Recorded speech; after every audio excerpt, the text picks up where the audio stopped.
శ్రీమద్గురుభ్యో నమః. భగవద్విషయంలో 5వ పది ఆరంభం. కయ్యారు చక్కరత్తు అనేటువంటి తిరువాయ్మొഴി ఆరంభం. ఆళ్వార్లు భగవంతుడి యొక్క నిరహేతుక కృపతోటి మయర్వర మదిరరం పొందబడినటువంటి వారు. అయితే ఆళ్వార్ల యొక్క పాసురాలు ఎలా ఉంటాయి? కొన్ని స్వానుభవంలో చెప్పేటువంటివి ఉంటాయి, కొన్ని పరోపదేశంలో చెప్పేటువంటివి ఉంటాయి. స్వానుభవము అంటే తమ అనుభవాన్ని తాము పొందుతూ చెప్పేటువంటివి.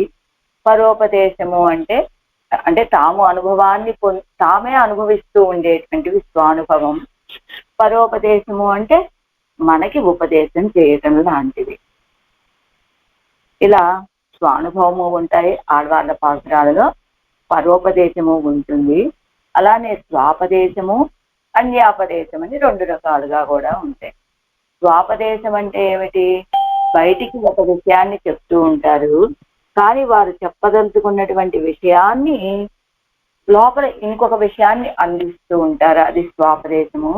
ఆ విషయాన్నే తన నోటితోటి తానాన తన్మయి అంటే తాము ఆళ్వార్ల భావనతో కాకుండా, అన్యాపదేశం అంటే అదిగో తాయిమారవస్థలోనో, నాయికావస్థలోనో, తోజుమారవస్థలోనో చెప్పేటువంటి స్థితులు కొన్ని. అంటే స్వానుభవము, పరోపదేశము 2 రకాలు, స్వాపదేశము, అన్యాపదేశము 2 రకాలు. ఇలా అయితే అసలు ఆళ్వార్లు ఈ లోకంలోకి వచ్చి ఎందుకు అవతరించారండి అంటే, ఎందుకు అవతరించారు ఆళ్వార్లు? పరోపదేశం కోసమే అవతరించారట ఆళ్వార్లు ఈ లోకంలో.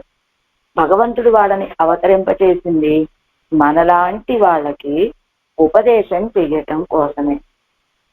నమ్మాళ్వార్లనే కాదు, అందరు ఆళ్వార్లని కూడా మనని దిద్దుబాటు చేయమని ఈ లోకంలోకి పంపించాడు పెరుమాళు. కానీ ఆళ్వార్లు ఎక్కువగా స్వానుభవంలోనే ఎక్కువ సమయం ఉండేవారు. అంటే మనకి ఉపదేశము చెయ్యరు అని కాదు, చేశారు, కానీ స్వానుభవమే అధికంగా ఉంటది ఆళ్వార్ల యొక్క పాసురాలు. అయితే అదే తాము అనుభవిస్తే దాన్ని స్వానుభవం అంటారు, అదే ఇతరులకి ఉపదేశం చేస్తే అది గౌణం అంటారు. ఆళ్వార్ల యొక్క స్వభావంలో స్వానుభవమే, ఆళ్వార్ల యొక్క అనుభవాలలో స్వానుభవమే ఎక్కువగా ఉంటుంది. అయితే తర్వాత అవతరించినటువంటి వారు ఆచార్య పురుషులు కదా, వీళ్ళకి ఉపదేశమే ప్రధానం. అందుకనే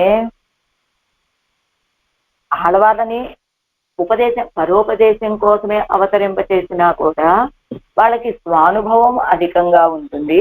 పరోపదేశం ఉన్నప్పటికీ కూడా అది తక్కువగా ఉంటుంది. కానీ ఆచార్య పురుషుల్ని అవతరింపచేశాడు కదా సర్వేశ్వరుడు, వాళ్ళకి ఇతరులకి ఉపదేశం చేయటమే ప్రధానమైన విషయంగా ఉండేది. అందుకనే పెరుమాళు ఇద్దరిని, ఆళ్వార్లని అవతరింపచేశాడట, ఆచార్య పురుషులని అవతరింపచేశాడు. ఎందుకు? మనకి ఉపదేశం చెయ్యటం కోసమే. ఇలా ఆళ్వార్లు 4:10 ఒండ్రుం దేవం ఉలగం ఉయరం మత్తుం యాదుం ఎల్లై అండు అనేటువంటి ఆ ఒండ్రుం దేవం అనేటువంటి ఆ 4:10 ఆ తిరువాయ్మొഴിలో పరోపదేశాన్ని చేశారు ఆళ్వారు. ఆ పరాత్పరుడైనటువంటి సర్వేశ్వరుడే ఈ లోకంలో మన కంటికి కనపడేటట్టుగా ప్రత్యక్షంగా ఆ పరత్వ గుణాలు అన్నింటితోటి కూడి సౌలభ్యాన్ని కూడా కూర్చుకొని ఇక్కడ వేంచేసి ఉన్నాడు అని ఉపదేశం చేశారు. ఆయననే అదిగో ఆ మార్కండేయుడికి మోక్షాన్ని ఇచ్చినటువంటి వాడు కూడా ఈ నారాయణుడే అని ఉపదేశం చేశారు. అలానే కపాల నన్మోక్కత్తు అని ఆ రుద్రుడు గారి చేతికి అంటుకున్నటువంటి ఆ కపాలాన్ని తొలగించినటువంటి వాడు కూడా ఈ సర్వేశ్వరుడే అని చెప్పారు. జగత్కారణ వస్తువు ఈ సర్వేశ్వరుడే అని చెప్పారు. ధ్యేయ వస్తువు, ఉపాసకులకి ధ్యేయ వస్తువు అయినటువంటి వాడు ఈ సర్వేశ్వరుడే అని చెప్పారు ఆళ్వార్లు. అలా 4:10 ఒండ్రుం దేవుతో ఉపదేశాన్ని సాగించారు. అయితే ఆ ఉపదేశం వల్ల ఏమిటి ఫలం కలిగింది అంటే, అందరూ దిద్దుబాటు అయిపోయారు ఈ లోకంలో ఉన్న వాళ్ళంతా కూడా.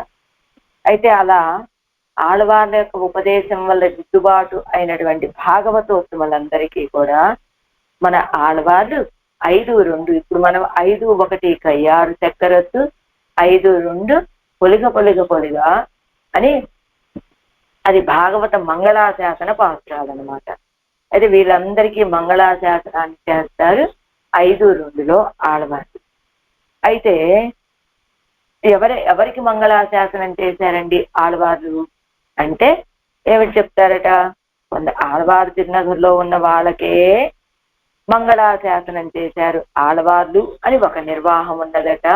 ఇంకొక నిర్వాహం ఏమిటి, ఆళ్వార్ల చేత దిద్దుబాటు చేయబడినటువంటి ఈ లోకంలో సంసారులంతా కూడా వైష్ణవులుగా తయారైపోగానే వీళ్ళందరినీ సేవించడానికి ఆశ్చర్యంతో ఆ శ్వేతద్వీప వాసులంతా కూడా ఇక్కడికి రాగా వాళ్ళందరికీ మంగళాశాసనం చేశారు అని ఇంకొక నిర్వాహం ఉన్నది. సరే, ఇంతకీ 5:2లో భాగవత మంగళాశాసనం. అయితే 4:10లో ఉపదేశము ఆళ్వార్ల యొక్క ఉపదేశం వలన దిద్దుబాటు అయినటువంటి సంసారులందరికీ కూడా, అంటే సంసారులందరూ కూడా శ్రీ వైష్ణవులుగా మారిపోయారు కాబట్టి వాళ్ళకి 5:2లో మంగళాశాసనం. సరే, ఈ మధ్యలో ఉన్నది ఈ తిరువాయిమొഴി ఏమిటి, 4:10 ఒండ్రుం దేవులో ఆళ్వార్లు ఉపదేశాలకు పరోపదేశం చేశారు. ఈ లోకంలో ఉన్న కొంతమంది దిద్దుబాటు అయ్యారు. వీళ్ళందరికీ మంగళాశాసనం ఎక్కడ చేస్తున్నారు, 5:2లో చేస్తూ ఉన్నారు. ఈ మధ్యలో ఇంకొక తిరువాయిమొഴి ఉంది కదా, ఇప్పుడు మనం ఇవాళ చెప్పుకోబోయేటువంటిది కయ్యారు చక్కరొత్తు అనేటువంటి తిరువాయిమొഴి ఒకటి ఉన్నది కదా. అసలు మరి ఇది ఎలా ఏర్పడిందండి? ఇప్పుడు నేరుగా 4:10 నుంచి సంగతి 5:2కి, కానీ మధ్యలో 5:1 కయ్యారు చక్కరొత్తు అనేటువంటి ఒక తిరువాయిమొഴి ఉన్నది కదా, అది ఎలా ఏర్పడింది అనేది చూస్తే 4:10లో పరోపదేశం చేశారు ఆళ్వార్లు ఒండ్రుం దేవుం అనేటువంటి ఆ తిరువాయిమొഴിలో. 5:2లో భాగవతులకి మంగళాశాసనం చేశారు. మరి 5:1 ఈ కయ్యారు చక్కరొత్తు అనేటువంటిది ఎందుకు ఏర్పడింది అనేటువంటి ఒక ఆక్షేపణ కాదు, అసలు ఎందుకు వచ్చింది, మనం ఇప్పుడు ఈ పాసురాలు ఎందుకు వచ్చాయి ఈ మధ్యలో అనేటువంటి విషయమైన మనకి సంబంధం తెలియాలి కదా. ఆ తిరువాయిమొഴിకి ఈ తిరువాయిమొഴിకి అంటే ఏం చెప్తారు మనకి ఆచార్య హృదయంలో నాయనార్లు 1వ పది జ్ఞప్తి అని 2వ పదిలో తెలియచేసిన విషయం ముక్తి. 1వ పది అంటే 1వ 100లో 1వ పదిలో జ్ఞప్తి, 2వ పదిలో ముక్తి, 3వ పదిలో వృత్తి, 4వ పదిలో విరక్తి, 5వ పదిలో భక్తి. ఈ విషయాలు తెలియచేయబడ్డాయంటారు ఎవరు, నాయనార్లు అదిగే మణవాళ పెరుమాళ్ నాయనారు ఆచార్య హృదయంలో. ఏం తెలియచేశారండి ఆళ్వార్లు, 1వ పది ద్వారా జ్ఞప్తి అంటే జ్ఞానము. జ్ఞానం ఎలా తెలియచేశారండి అంటే చెప్పారు కదా, ఆళ్వారు మొదటి పాసురంలోనే మయర్వర మదినలం అరుణినన్ అని నాకున్నటువంటి అజ్ఞానం అనేటువంటి దాన్ని తొలగ చేశాడు ఆ సర్వేశ్వరుడు, భక్తి రూపాపన్న జ్ఞానాన్ని కలుగ చేశాడు అని ఆళ్వార్లు చెప్తారు కదా, అది జ్ఞప్తి. ఆ జ్ఞానం కలిగింది మొదటి పదిలో, జ్ఞానాన్ని నాకు అనుగ్రహించాడు అని మొదటి పదిలో సాయించారు ఆళ్వార్లు. 2వ పదిలో ఏమిటి, ముక్తి. జ్ఞానం కలిగినటువంటి వాడు కోరుకోవలసినటువంటి విషయం ఏమిటి, ముక్తి. ఆ ముక్తి అనేటువంటి విషయాన్ని ఆళ్వార్లు 2వ పదిలో ఎలా తెలియజేశారు అంటే ఎమ్మావీడు అనేటువంటి తిరువాయిమొழிలో செம்மாபாத பற்பு என் தலை சேர்த்து ஒல்லை பெருமாளே ఈ యొక్క తిరువడిగళ్ళని చెమ్మా పాదపట్టు ఆ విలక్షణమైనటువంటి ఎర్రనైనటువంటి ఆ తిరువడిగళ్ళని తలై చేర్చు, నా యొక్క శిరస్సును చేర్చవయ్యా. వల్లై, ఎప్పుడు చేర్చమంటారు వారు, వల్లై శీఘ్రమే అని ప్రార్థించారు ఆళ్వారు. అంటే జ్ఞానం కలిగినప్పుడు వాళ్ళు కోరుకునేటువంటిది ముక్తే కదా, ఆ ముక్తిని కోరుకున్నారు ఎమ్మావీడు అనేటువంటి తిరువాయిమొழிలో. అందుచేత మొదటి పది జ్ఞప్తి ఆడవాళ్ళు నాకు జ్ఞానాన్ని అనుగ్రహించాడు పెరుమాళ్ళు అని సాయిస్తే, రెండవ పదిలో అది ముక్తి. ఆ జ్ఞానం వల్ల కలిగిన ఫలం ఏమిటయ్యా అంటే ముక్తిని కోరుకోవటం. సరే, మూడవ పదిలో ఏమిటి? వృత్తి. వృత్తి అంటే నడవడిక. ఏమిటి మూడవ పదిలో వృత్తి? ఏం కోరుకున్నారు? జ్ఞానం కలిగింది, మోక్షం కావాలని కోరుకున్నారు. ఆ మోక్షం కావాలని కోరుకునేటువంటి వాళ్ళు ఏం చెయ్యాలి? ఆ పరమాత్మకి కైంకర్యం చెయ్యాలి. ఆ కైంకర్యాన్ని తెలియజేశారు. ఒడివిల్ కాలమెల్లా ఉడనాయమన్ని ఒడివిలాడినే చెయ్య వేయుకున్నామని 3:3లో ఆడవాళ్ళు తిరువేంగళముడరాని విషయంలో కైంకర్యాన్ని ప్రార్థించారు. ఆ కైంకర్యం ఎలా చేయాలి అంటే ముక్తి పొందాలి అని కోరుకునేటువంటి వాడు అసలు పురుషార్థం ఏమిటి అంటే ఫలం ఏమిటంటే నేను మోక్షాన్ని పొందటం అని ఎమ్మావీడిలో తెలియజేసి, ఆ తర్వాత మోక్షాన్ని పొందినటువంటి వాడు చేసే కైంకర్యం, వాడి నడవడిక, వాడి వృత్తి ఏమిటి అనే దాన్ని 3:3లో పొజివిల్ కాలమెల్లాంలో సర్వదేశ సర్వకాల సర్వావస్థలు సర్వవిధ కైంకర్యం చేయాలని కోరుకున్నారు ఆడవారు. అది ముక్తి. అయితే జ్ఞప్తి, ముక్తి, వృత్తి. ఇక 4వ పదిలో ఏమిటి? విరక్తి. విరక్తి ఎలానండి? ఎప్పుడైతే ముక్తి కావాలని కోరుకున్నాడో, ఆ ముక్తి కావాలని కోరుకున్నటువంటి వాడు సకల విధ కైంకర్యాలని పరమాత్మకి చెయ్యాలని కోరుకుంటాడో, వాడికి కలిగేటువంటిది ఏమిటి? ఇతర విషయ విరక్తి. ఆ విషయాన్నే తెలియజేశారు మనకి 4వ పదిలో ఆళ్వార్లు. ఆరంభమే కురునాయకమాయ్ ఓడవల కొడన ఆండవర్ కరునాయకవరంద కాల చిడేగియ పానయలు అని ఆ తిరువాయముడిలో ఏం చేశారు? ఇతర ఐశ్వర్యాలన్నీ కూడా నశించిపోయేటటువంటివే అని ఉపదేశం చేసి, అంటే ఇతర విషయ విరక్తి, ఈ ఐశ్వర్యం కానీ కైవల్యం కానీ వాటి విషయంలో విరక్తిని చెప్పారు ఆడవాళ్ళు. అంతేకాదు ఏరాళ్ళు మెరయ్యాను 4:8లో కూడా ఏం చెప్పారు? భగవంతుడికి ఉపయోగపడినటువంటి, భగవత్ కైంకర్యం చేయడానికి ఉపయోగపడినటువంటి ఈ ఆత్మీయాలు నాకు అవసరం లేదు అని అక్కడ కూడా ఆత్మీయాల విషయంలో విరక్తిని చెప్పారు ఆడవాళ్ళు. అంతేకాదు నన్నాదారు మురువలిప్ప అని ఆ 4:9లో ఏం చెప్పారు? ఇవయన్న ఉలగియర్కై, ఈ లోకపు రీతులు ఏమిటి? ఈ లోకపు రీతులు స్వామి, నన్ను ఈ సంసారంలో ఉంచొద్దు, నాకు ఈ శరీరం వద్దు అని ఇక్కడ శరీరం మీద, సంసారాలతో కలిసి జీవనం మీద విరక్తిని చూపించారు ఆడవాళ్ళు. అలా 4వ పదిలో విరక్తిని తెలియజేశారు ఆడవాళ్ళు. అంటే 1వ పదిలో జ్ఞానం కనుక చెప్పి, 2వ పదిలో పురుషార్థం ఏమిటి అంటే ముక్తి, 3వ పదిలో పురుషార్థం కోరుకున్నటువంటి వాడు చేయవలసినటువంటి కైంకర్యం వృత్తి, 4వ పదిలో అవన్నీ ఆ కైంకర్యం ఏమిటో తెలిసింది, అది ఎప్పుడు చేయాలో తెలిసినటువంటి వాడికి ఇతర విషయాల మీద, ఐశ్వర్య కైవల్యాల మీద, తమ ఇంద్రియాల మీద కూడా తమకి విరక్తి కలిగినటువంటి ప్రకారాన్ని తెలియజేశారు కనుక ఆడవాళ్ళు 4వ పదిలో విరక్తి. మరి ఇప్పుడు చెప్పుకోబోయేటువంటి 5వ పదిలో ఏం తెలియజేశారు ఆడవారంటే భక్తి. ఎప్పుడు ఇతర విషయ వైరాగ్యం కలుగుతుందో అప్పుడు పొందవలసినటువంటి విషయం మీద అనురక్తి కలుగుతుంది. రక్తి అంటే ఎర్రదనం, ప్రీతి.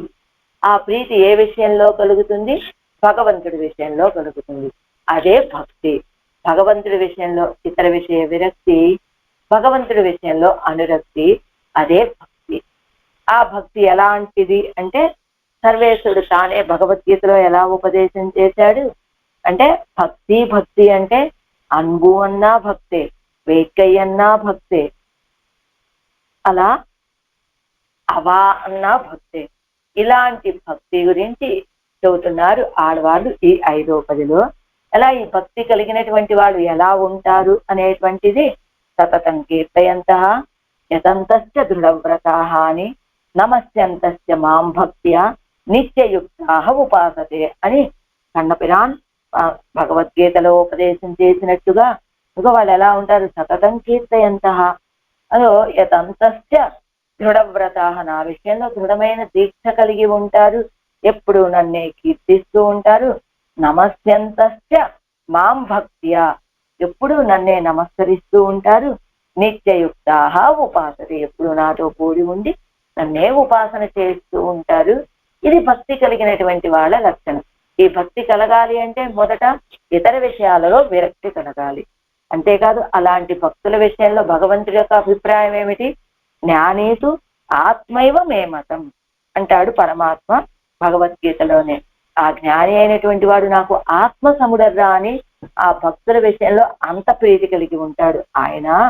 అయితే ఆ భక్తి కలిగినటువంటి వాడు పత్రం పుష్పం ఫలం తోయం యోమే భక్త్యా శ్రేయశ్చతే అని చెప్పినట్టుగా వాళ్ళు పత్రం సమర్పించిన భక్తితోటి, పుష్పం సమర్పించిన, తోయం సమర్పించిన అది నాకు చాలా ప్రీతి కలిగించేటువంటిది అంటాడు పరమాత్మ అదే భగవద్గీతలో. అహమేవ విదోర్జన అని, భక్తి అవ్యభిచారిణి అని ఇలాగ అనేక శ్లోకాలలో ఆ భక్తి యొక్క వైభవాన్ని గురించి చెప్తూ భక్తి ఒకటే నన్ను చేరేటువంటి మార్గం అని భగవంతుడు ఆ తానే చెప్పినటువంటి ఉపనిషత్సారమైనటువంటి భగవద్గీత శాస్త్రంలో ఉపదేశం చేశాడు పరమాత్మ. అంటే ఈ భక్తి అంటే ఏమిటి? భగవంతుణ్ణి చేరేటువంటి, భగవంతుణ్ణి మనల్ని భగవంతుడి దగ్గరికి చేర్చేటువంటి ఒక మార్గము అని. అదే విషయాన్ని బృహదారణ్యకంలోను ఛాందోగ్యంలోను ఆత్మావారే ద్రష్టవ్య ద్రష్టవ్యో శ్రోతవ్య ద్రష్టవ్య శ్రోతవ్య మంతవ్య నిధిధ్యాసితవ్య అని చెప్పడం వల్ల ఇదిగో ఆ భక్తినే ఇదిగో ఆత్మవారే, ఈ ఆత్మ ఈ జీవుడు అనేటువంటి వాడు మొదగా ద్రష్టవ్య శ్రోతవ్య మంతవ్య నిధిధ్యాసితవ్య అని చెప్పినట్టుగా ఈ ఆ భక్తినే, అంటే ఆ ఉపనిషత్తుల్లో చెప్పినటువంటి భక్తినే ఈ 5వ పదిలో ఆడవాళ్ళు మనకి అనుగ్రహించారు. అయితే అక్కడ భక్తిని ఎలా చెప్పారు ఉపనిషత్తుల్లో కానీ భగవద్గీత శాస్త్రంలో కానీ? ఆయన్ని పొందటానికి ఒక ఉపాయంగా చెప్పారు. భగవంతుణ్ణి పొందటానికి ఒక ఉపాయము అని చెప్పారు అక్కడ ఉపనిషత్తుల్లో కానీ గీతా శాస్త్రంలో కానీ. కానీ ఇప్పుడు ఆడవాళ్ళు చెప్పేటువంటి భక్తి ఇది కూడా ఉపాయమేనా అండి అంటే కాదండి. ఆడవాళ్ళు ఆ భక్తిని సాధనము అని చెప్పటం లేదట, సాధనంగా కూడా తాను చేసుకోలేదట ఆడవాళ్ళు. మరి భక్తిని సాధనంగా చేసుకోలేదు, మరి ఏం చెప్పారు ఆడవాళ్ళు? ఈ 10 పాసురాలు కనుక సేవిస్తే ఆడవాళ్ళకి భక్తి ఎలా కలిగింది, అసలు ముక్తి ఎలా పొందారు అనేటువంటి విషయం మనకు అర్థమవుతుంది అని చెబుతున్నారు. ఎలా ఆడవాళ్ళు కూడా ఉపదేశం చేశారు 5వ పదిలో, దేన్ని? భక్తిని ఉపదేశం చేశారు. అలానే భగవద్గీతా శాస్త్రంలో కృష్ణ పరమాత్మ ఉపదేశం చేశాడు. బృహదారణ్యక ఉపనిషత్తులోను ఛాందోగ్యోపనిషత్తులోను భక్తినే ఉపదేశం చేశారు. కానీ అక్కడ చెప్పినటువంటి భక్తి ఉపాయం అనే భావంతో ఉపదేశం చేశారు. కానీ మన ఆడవాళ్ళు దాన్ని ఉపాయంగా భావించటం లేదు. ఎలా అంటే ఈ 10 పాసురాలు సేవిస్తే అసలు ఆ భక్తి అనేటువంటిది ఆడవాళ్ళకి ఎలా కలిగింది, ముక్తిని ఎలా పొందారు అంటే ఏం చెప్తున్నారు ఆడవారు? కేవలం విధి అని చెప్పగానే ఏమడిగారు మనలాంటి వాళ్ళు? ఏమంటే విధి వలన మోక్షానికి వెళ్ళారు అంటున్నారు కదా ఆడవాళ్ళని. కేవలం విధి అంటే ఏమిటి? మనందరం కూడా నా విధి రాదండి అనుకుంటూ ఉంటాం కదా. మనం ఇలా తల కొట్టుకుంటూ నా విధి రాదండి ఇలాగుంది అని అంటూ ఉంటామే. అదేనే ఇప్పుడు ఆడవాళ్ళు కూడా విధి వలన నేను ముక్తిని పొందాను, భక్తిని కలిగిన వాడనయ్యాను, ముక్తిని పొందాను అని ఆడవాళ్ళు చెప్తూ ఉన్నారు కదా. అయితే ఆ విధి, ఆడవాళ్ళు చెప్పేటువంటి విధి ఇప్పుడు మనం కూడా భావిస్తూ ఉంటాం కదా లోకంలో, ఇది నా విధి వ్రాత అని మనం భావిస్తూ ఉంటామే. అది ఇది రెండు ఒకటేనా? మనం భావించేటువంటి విధి, ఆడవాళ్ళు చెప్పినటువంటి విధి, ఈ రెండు ఒకటేనా అంటే కాదు. ఏమిటి ఆ రెండు? మనం చెప్పేటువంటి విధి వేరు, ఆడవాళ్ళకి ఆ మోక్షం కలగటానికి, భక్తి కలగటానికి, మోక్షం కలగటానికి కారణమైనటువంటి విధి వేరు. అసలు ఆ విధి ఏమిటి అంటే ఏమిటట? ఆళ్వార్లు ఏం చెప్తున్నారు? అది నేను నా ప్రయత్నంతో వచ్చి పొందినటువంటి, నా ప్రయత్నం ద్వారా పొందినటువంటిది కాదండి, దానంతట అదే వచ్చి నా తల మీద వచ్చి పడినటువంటిది విధి. అదంతట అదే వచ్చి నా మీద తల మీద పడింది అంతే తప్ప, మరి ఆళ్వారే ఇదేదో విధి అంటున్నారు, మీరు కోరుకోకుండానే మీ నెత్తి మీద వచ్చి పడింది అంటున్నారు. అయితే అలా వచ్చి పడిన దాన్ని తీసేయచ్చు కదా ఆళ్వారే, తోసేయచ్చు కదా. ఆ విధేమిటో అంటారు, అది మీరు ప్రయత్నం చేయలేదు అంటారు, దానంతట అదే వచ్చి నా నెత్తి మీద చేరింది అంటారు, మరి తీసేసేయచ్చు కదా అని మనలాంటి వాళ్ళం అడుగుతాం కదా. దానికి ఏం చెప్తున్నారు ఆడవాళ్ళు సమాధానంగా, ఎవర్రా ఆ విధిని నేను నా నెత్తి మీదకి చేర్చుకున్నది లేదు, చేర్చుకున్నది నేను కాదు, అంతేకాదు చేర్చుకున్నది నేను కాదు, దాన్ని తీసేసేటువంటి వాడిని నేను కాదు. పోయి ఆడవారే మీరే తీసేయచ్చు కదా, పోని చేర్చుకోలేదు మీరు, మీరే తీసేయచ్చు కదా మీ నెత్తి మీద పడినటువంటి విధిని మీరు. అంటే దాన్ని తీసేసే శక్తి నాకు లేదైరా, నాకు చేర్చుకునే శక్తి లేదు సరికదా, తీసేసేటువంటి శక్తి కూడా నాకు లేదు అంటున్నారు ఆడవాళ్ళు ఇక్కడ. మరి ఏమిటండి ఇంతకీ ఆ విధి అంటే ఆడవారే మీరు దేని గురించి చెప్తున్నారు? మీరు కర్మ అని చెప్తున్నారా, అదృష్టము అని చెప్తున్నారు? ఇంతకి విధి అంటే ఏమిటి? మీరు చెప్పే విధి కర్మ అనే అదృష్టం అని చెప్తున్నారా? అంటే మన లోకంలో చెప్తూ ఉంటారు కదా, మనకి చెయ్యటానికి సాధ్యం కానిది ఏదైనా ఉంటే ఆ విధి వ్రాతండి, ఆ విధి ఇలా రాసి పెట్టింది మాకు అన్నట్లుగా ఏదో విధి అని లోకులు అంటూ ఉంటారు కదా. మీరు దాన్ని విధి అంటున్నారా, లేక దేనిని విధి అంటున్నారు మీరు? అంటే అలాంటి విధి వలననే ఇదిగో అదృష్టం, మాకు ఈ విధి మాకు ఇలా రాసి పెట్టిందండి, ఇది మేము కోరుకోకుండానే మాకు అదృష్టం కలిసి వచ్చింది అని లోకులు చెప్పేటువంటి ఒక విధి ఒకటి ఉన్నది కదా. ఇందాకడదేమిటి, మా తలరాతండి అని చెప్పుకునేటువంటి విధి, అది కాదు, అది వేరన్నారు. ఇప్పుడు మాకు ఈ అదృష్టం విధి రాతండి, మాకు ఇది వచ్చి చేరిపోయింది అని చెప్తూ ఉంటారు కదా, అలాంటి విధి మీరు కూడా చెప్పేది? అంటే ఇప్పుడు ఎందుకు ఆ సందేహం కలిగింది వీళ్ళకి? ఆడవాళ్ళు ఇది నేను సంపాదించి పెట్టుకున్నది కాదర్రా, నా నెత్తి మీదకి వచ్చి అదేదో చేరిపోయింది, నేను తీసేద్దామంటే తీసివేయటానికి కూడా నాకు చేత కాదు అని చెప్తున్నారు. కాబట్టి ఈ లోకులంతా కూడా చెప్తూ ఉంటారు కదా, విధి అంటే కర్మని చెప్తున్నారా ఆళ్వారే? మీరు అదృష్టాన్ని గురించి ఏదో మేము కోరుకోకుండా కలిగినటువంటి అదృష్టం అని విధి వ్రాత అంటూ ఉంటారే, అలా చెప్తున్నారా మీరు? అంటే అదే మనం చెయ్యటానికి సాధ్యం కాని కార్యాలు కొన్ని వాటంతలు వచ్చి అవే పడేటువంటి విషయాలు ఉంటాయి కదా, అలాంటిదేనా ఆళ్వారే మీరు చెప్పేటువంటిది కూడా? అసలు మీరు విధి అని దేనిని అంటున్నారు? మీరు దీనిని విధి అని ఎలా అంటారు? అంటే దానివల్లే కదా, మీకు అలాంటి విధి వల్లే కదా మీరు కోరుకోకపోయినా మీకు వచ్చి ఈ విషయం అంతా వచ్చి ఏర్పడింది.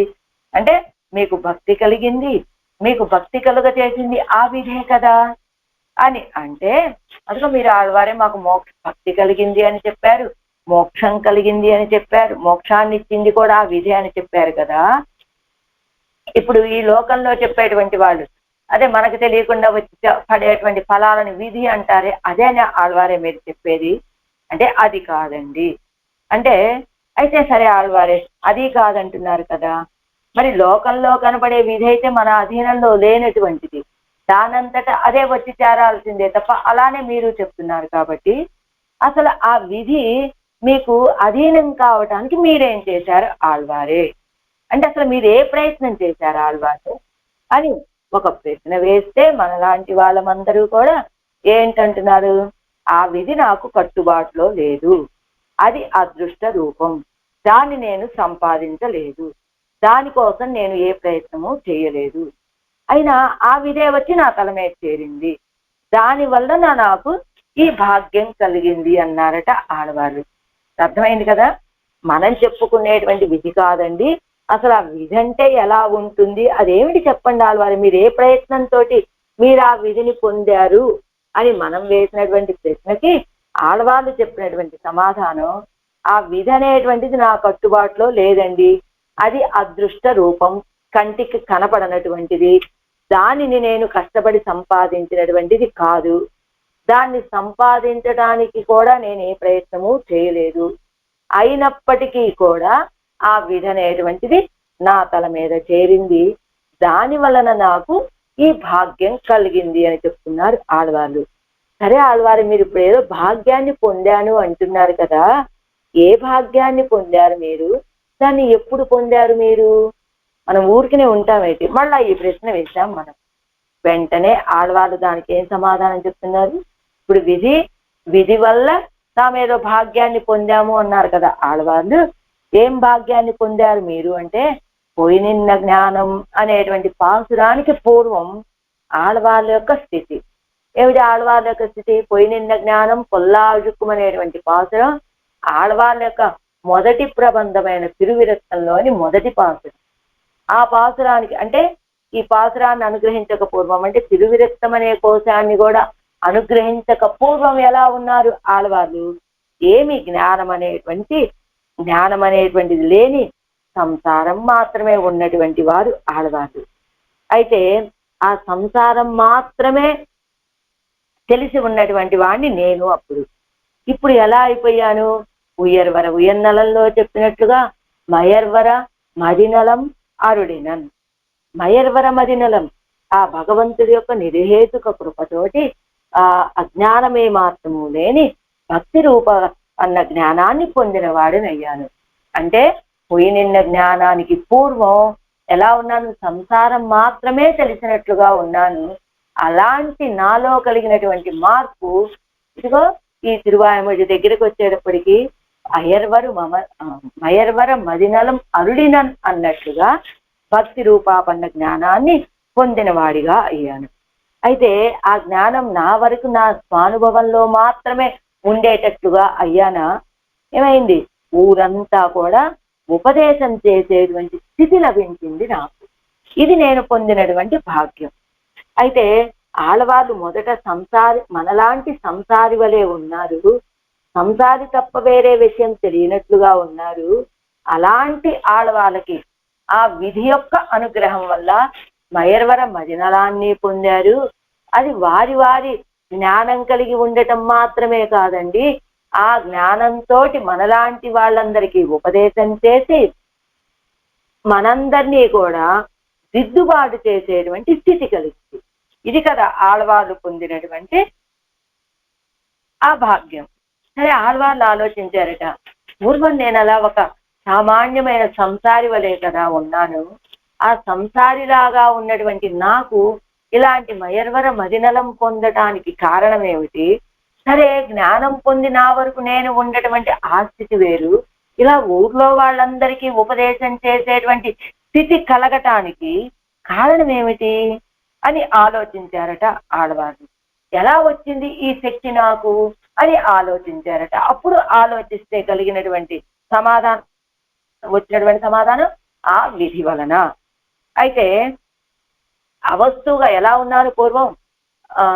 పోయినిన్న జ్ఞానానికి పూర్వం అవస్తువులాగా ఉన్నటువంటి వాణ్ణి నేను.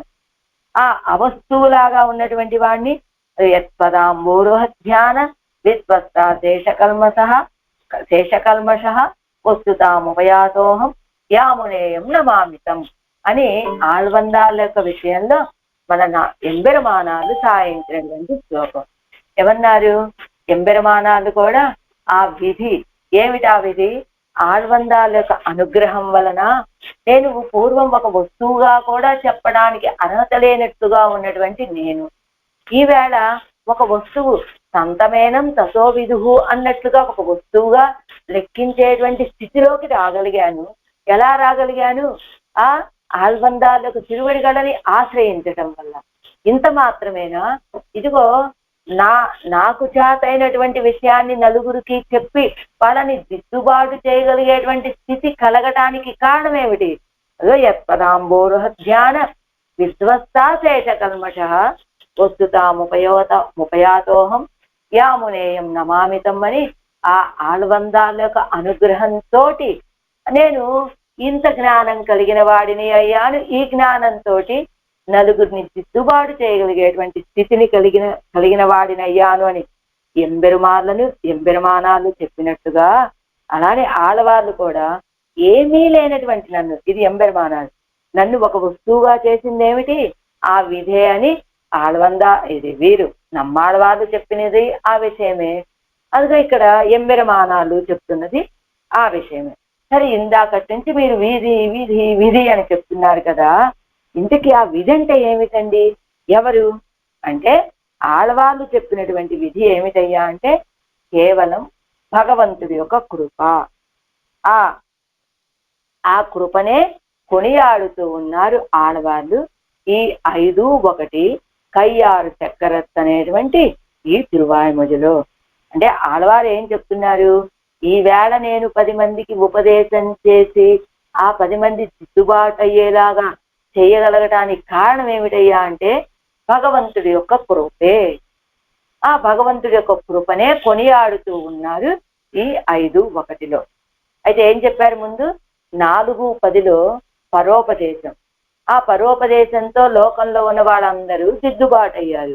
దిద్దుబాటై అందరూ శ్రీ వైష్ణవులుగా అయిపోయారు. ఆ శ్రీ వైష్ణవులందరికీ మంగళాశాసనం చేయాలి కదా. ఎక్కడ చేస్తున్నారు ఆళ్వార్లు? 5:2 పొలిగ పొలిగ పొలిగా అనేటువంటి ఆ తిరువాయ్మొழிలో 5:2లో మంగళాశాసనం చేయబోతూ ఉన్నారు. అంటే ఆళ్వార్ల యొక్క పరోపదేశం 4:10, ఆళ్వార్ల యొక్క మంగళాశాసనం భాగవతుల విషయంలో 5:2, ఈ మధ్యలో ఉన్నటువంటిది 5:1. ఈ 5:1లో ఆళ్వార్లు ఏం చేశారు అంటే అదిగో ఆ భగవంతుడు తన విషయంలో చూపించినటువంటి ఆ నిర్హేతుక కృపని, ఆ కేవలం భగవత్ కృప మాత్రమే ఇదిగో ఇంతమందిని దిద్దుబాటు చేయటానికి ఆ కృపే కారణము అని ఆ కృపని కొనియాడుతూ ఉన్నారు ఆళ్వార్లు. అయితే 5:1లో ఏం చెప్తున్నారు ఆళ్వార్లు? ఈ భగవత్ కృప అనే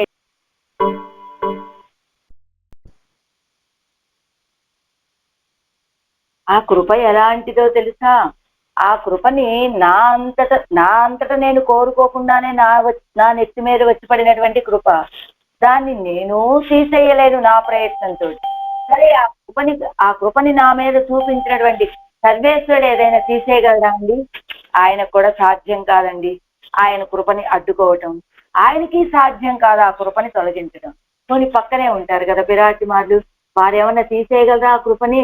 ఆవిడికి సాధ్యం కాదు.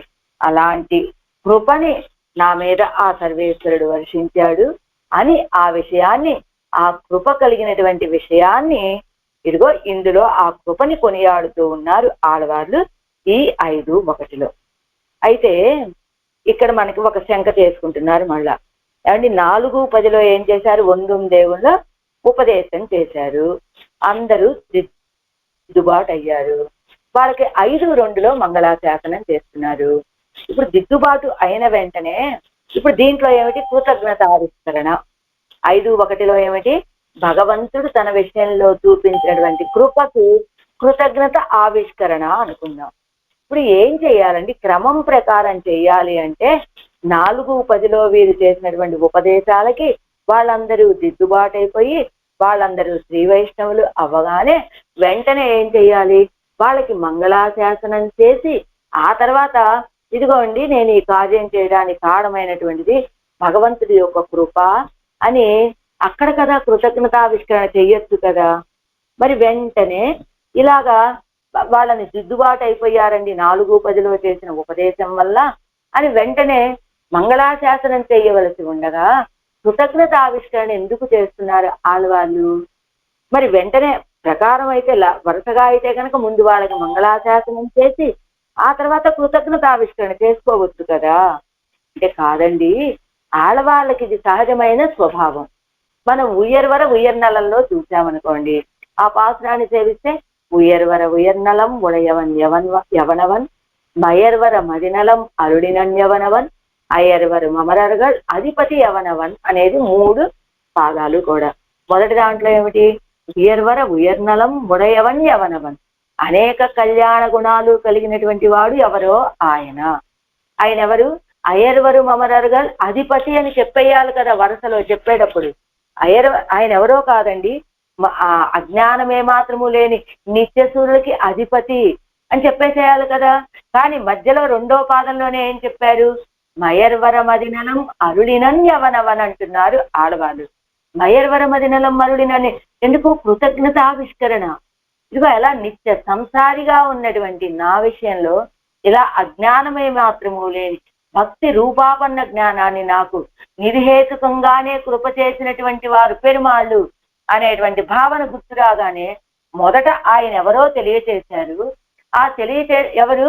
ఉయర్వర ఉయర్నలం ఉడయవన్, అనేక కళ్యాణ గుణాలు కలిగినటువంటి వాడు సర్వేశ్వరుడు. ఆయనే కదా వీరికిది మయర్వర మదినలం అరుడినని అన్నారు. అంచేత ఆయనకి వెంటనే కృతజ్ఞతావిష్కరణ 2వ పాదంలోనే. ఆ తర్వాత ఆయన ఎవరండి అంటారా, ఇదిగో అయ్యర్వరు మమరరగల్ అధిపతి అని 3వ పాదంలో, అంటే మొదటగా ఆయనండి ఈయన అని చెప్పారు. ఇక్కడ మొదట పాత్రంలో కూడా అదే రీతిగా చెప్పవలసినటువంటి విషయాలు విశేషణాలన్నీ చెప్పి అప్పుడు ఆయనండి నాకు ఈ భక్తి రూపాపన్న జ్ఞానాన్ని కలుగ చేశారు అని చెప్పాలి ఆళ్వారు వివరంగా. కానీ ఆళ్వార్లకి ఏ విషయాన్ని అలా క్రమంగా చెప్పే అలవాటే లేదట. ఎలా చేశారు? అదే కదా ఈ మొదటి పాత్రంలో చేసింది అదే, ఇక్కడ చేసింది అదే. అయితే ఇక్కడ ఏం చేశారు? 4:10లో ఉపదేశం పరోపదేశం, 5:2లో మంగళాశాసనం. ఇక్కడ కూడా జరిగింది అదే కదా. ఈ మధ్యలో కృతజ్ఞతావిష్కరణ. సరే, ఇంకొక చోట చూస్తేనట ఈ విషయం ఇంకొక రకంగా కనబడుతుంది అంటారు. ఎక్కడ? జనక మహారాజు విషయంలో. ఇయం సీత మమ సుత సహధర్మచరీతవ ప్రతీక్షయేనాం భద్రంతే పాణిం గృహ్ణేష్వ పాణినా అని సీతారాముల వివాహ సమయం. ఏం చేశాడు అక్కడ? జనక మహారాజు ఏం చేశాడు? ఇయం సీత మమ సుత, హే రామా ఇవిడెవరు? మమ సుత, మా పిల్ల, మా అమ్మాయి సీతాపిరాట్టి. సహధర్మచరీతవా, సహధర్మచరి తవ సహధర్మచరి, నీకు భార్య ఇప్పుడు ఆవిడ అని ప్రతీక్ష ఏనాం భద్రంతే. వెంటనే ఏం చేశారు? ఇద్దరికి ముందు మంగళాశాసనం చేశారు.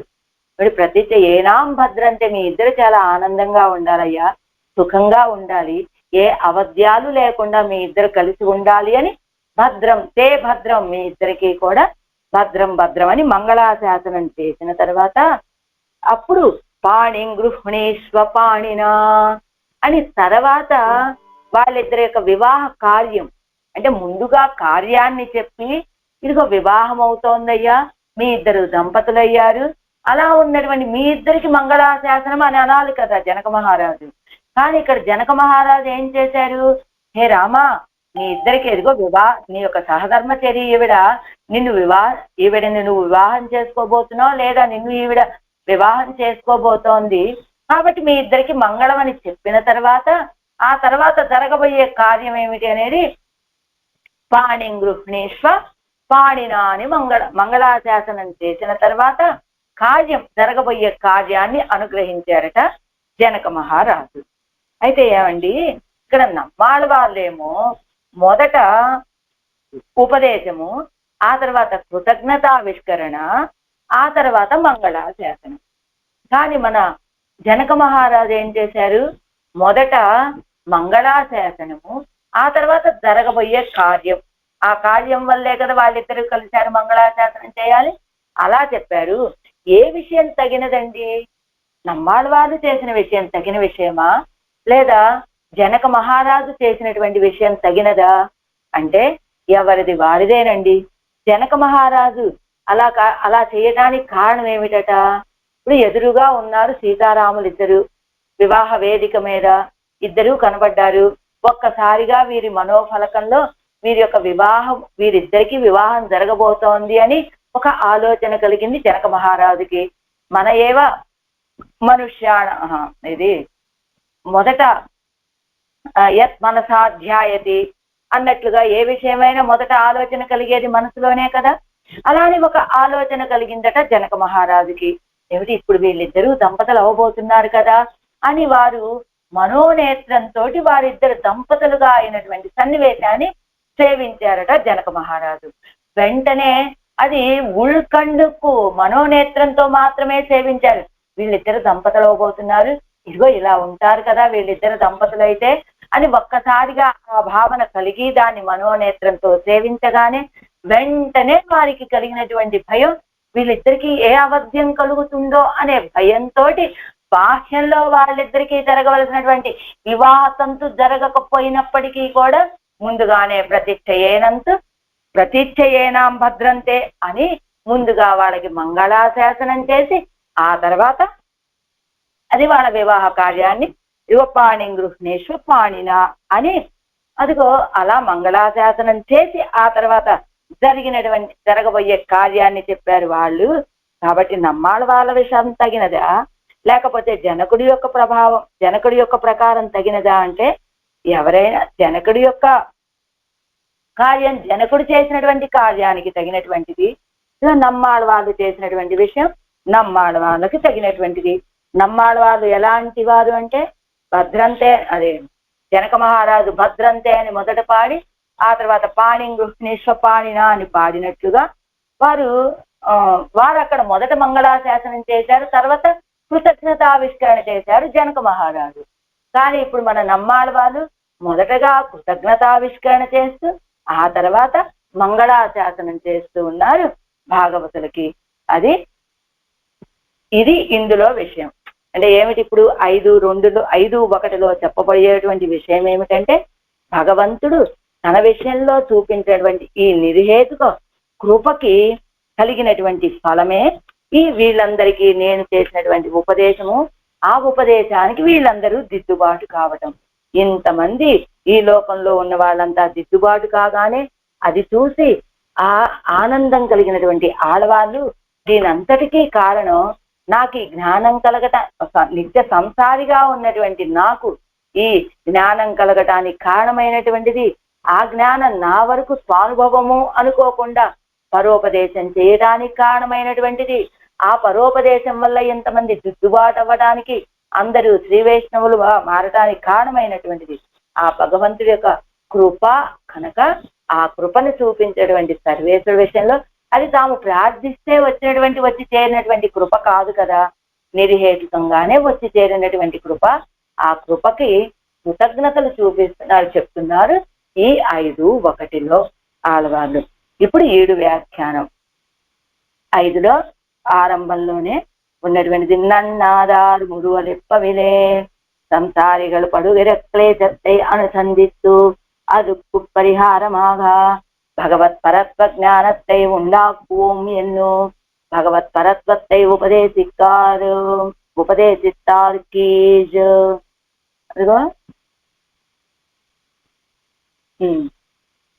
నన్నాదారు మురువలిప్ప అనేటువంటి ఆ తిరువాయిమడిలో ఏం చెప్పారు మనకి, సంసారిகள் పడుగిర క్లేశத்தை నన్నాదారు మురువలిప్ప 4:9.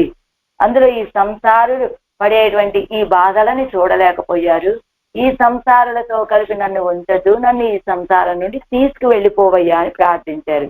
ముందు సంసారిகள் పడుగిర క్లేశத்தை అనుసంధిస్తూ ఈ సంసారులు పడేటువంటి ఈ బాధలన్నిటినీ కూడా అనుసంధానం చేసుకొని అదుక్కు పరిహారమాగా, దానికి పరిహారం ఏమిటి, భగవత్ పరత్వ జ్ఞానத்தை உண்டாக்குவோம் ఎన్నో భగవత్ పరత్వத்தை ఉపదేశిస్తారు.